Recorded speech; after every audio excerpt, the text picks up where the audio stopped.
Subscribe करिए rising Uttar Pradesh को और दबाइए इस बेल आइकन को ताकि आप पाएं यूपी की न्यूज अपने मोबाइल पर सबसे पहले। प्रदेश में पिछले 24 घंटे में कोरोना के 1247 मामले सामने आए हैं। स्वस्थ होकर डिस्चार्ज होने वालों की संख्या 1500 है। 19 संक्रमितों की मौत के बाद मरने वालों की कुल संख्या 8196 पहुंच गई है। मौजूदा समय में 17245 एक्टिव मरीज हैं और रिकवरी का प्रतिशत 95.57 चल रहा है। संक्रमण के बाद स्वस्थ होकर डिस्चार्ज होने वाले लोगों की संख्या बढ़कर 5,49,190 पहुंच गई है। मुख्यमंत्री योगी आदित्यनाथ ने अधिकारियों के साथ समीक्षा बैठक के दौरान युवाओं को रोजगार उपलब्ध कराने का निर्देश दिया। योगी ने कहा कि युवाओं को रोजगार उपलब्ध कराने के लिए जिला सेवायोजन कार्यालय को केंद्र बनाकर कार्यवाही संचालित की जाए। योगी ने कहा कि जिला सेवायोजन अधिकारियों को नोडल अधिकारी नामित कर जनपद में रोजगार उपलब्ध कराने की व्यवस्था सुनिश्चित की जाए। वहीं योगी सरकार का दावा है कि अब तक 4 साल में करीब 4 लाख नौकरियां दी जा चुकी हैं।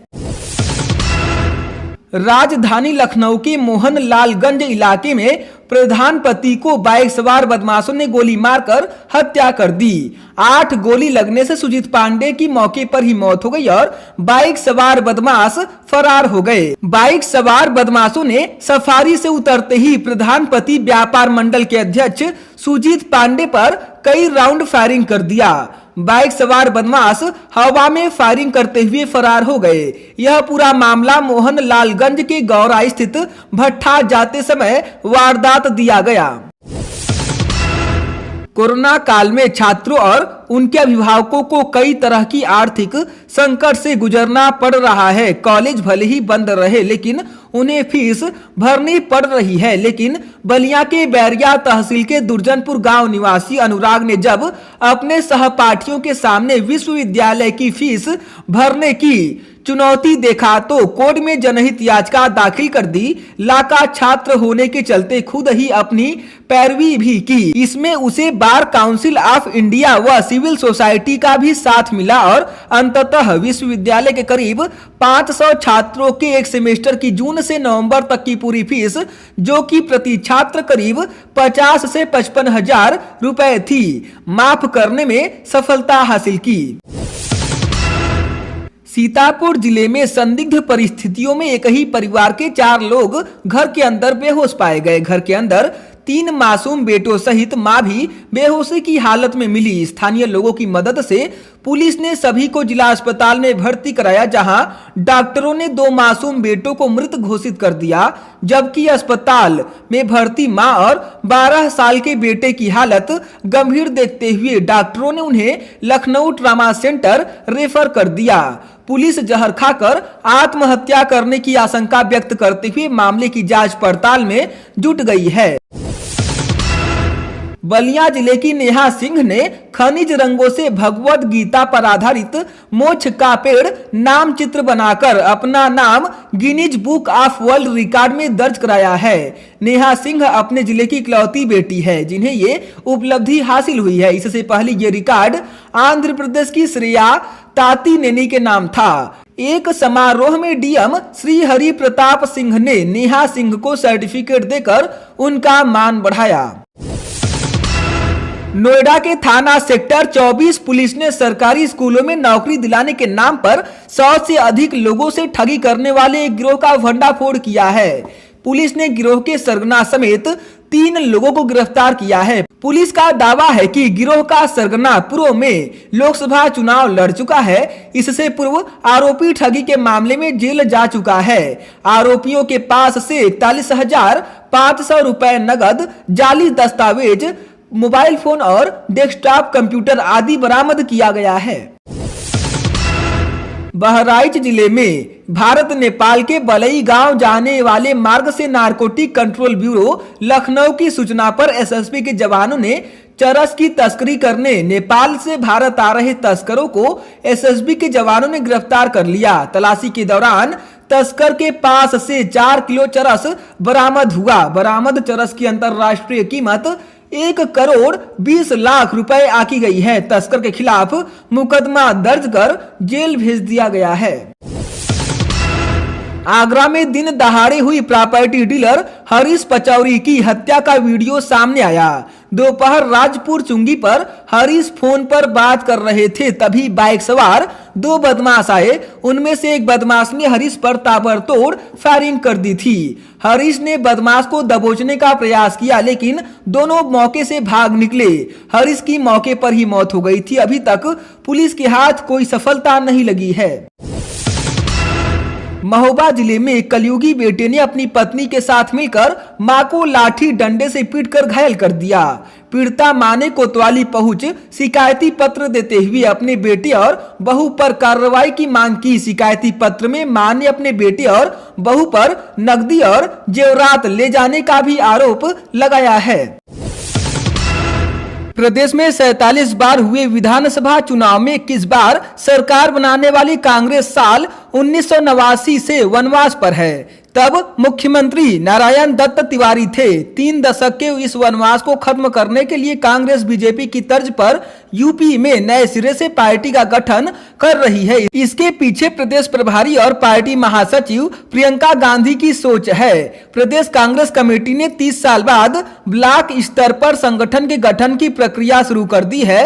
अब तक 2300 ब्लॉक इकाइयों का गठन किया जा चुका है। वहीं आजादी के बाद न्याय पंचायत स्तर पर संगठन को फिर से खड़ा किया जा रहा है। फिलहाल पार्टी के बुजुर्ग व युवा नेता इस कवायद को कांग्रेस की मौन क्रांति मान रहे हैं।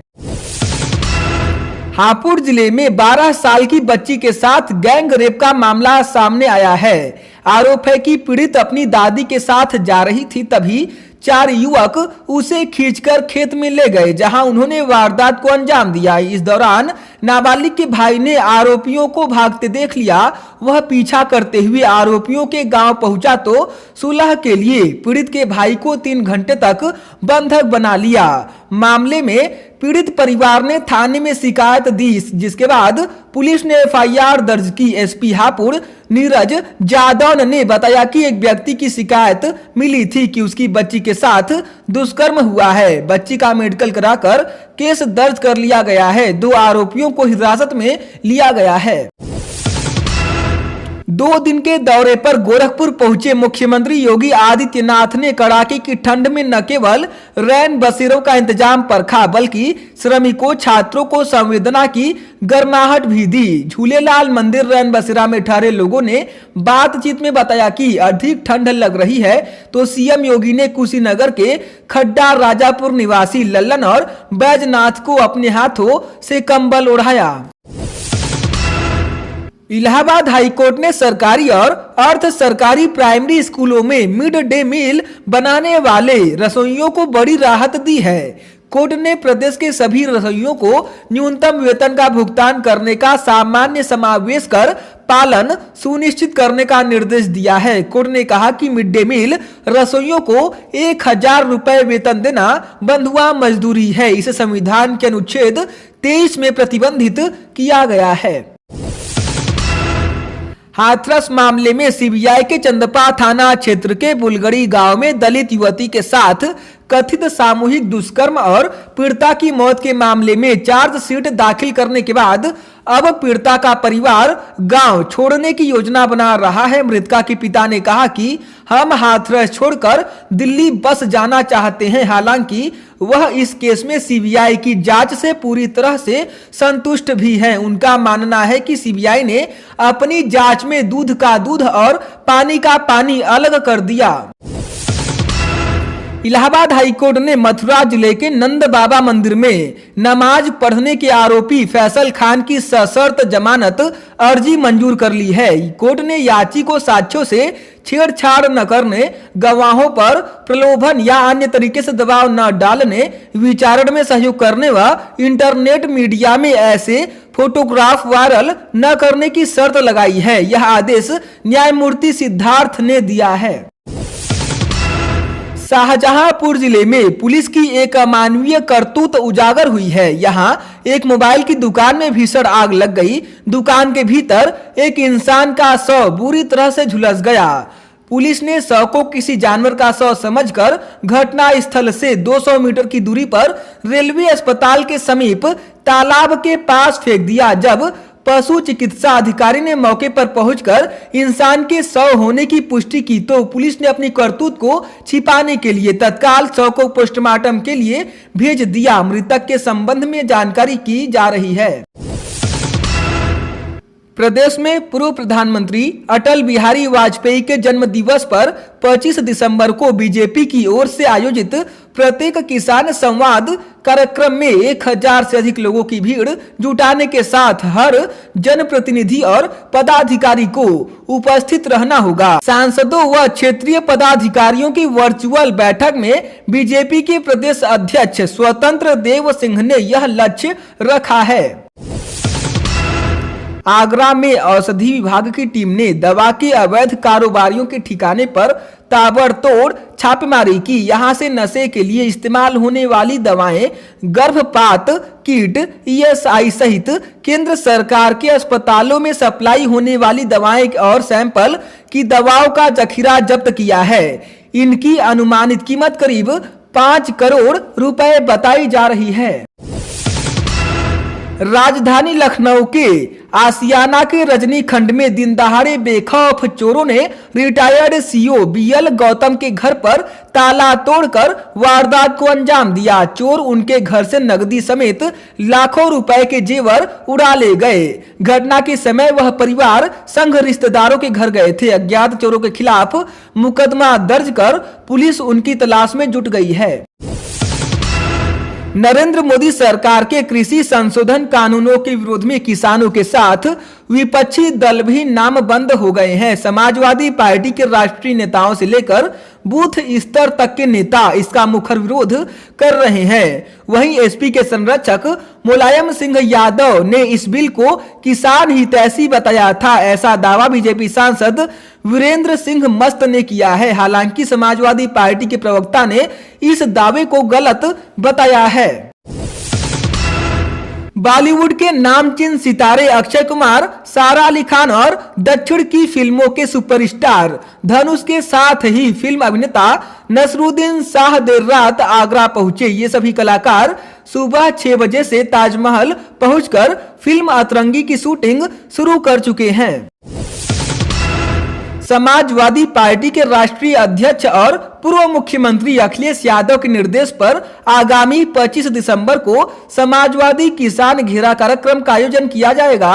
गांव के स्तर पर किसानों के बीच पार्टी के नेता घेरा बनाकर चौपाल लगाएंगे। पार्टी के सांसद, विधायक तथा अन्य प्रमुख नेता स्वयं किसी गांव में जाकर किसान घेरा कार्यक्रम का नेतृत्व करेंगे।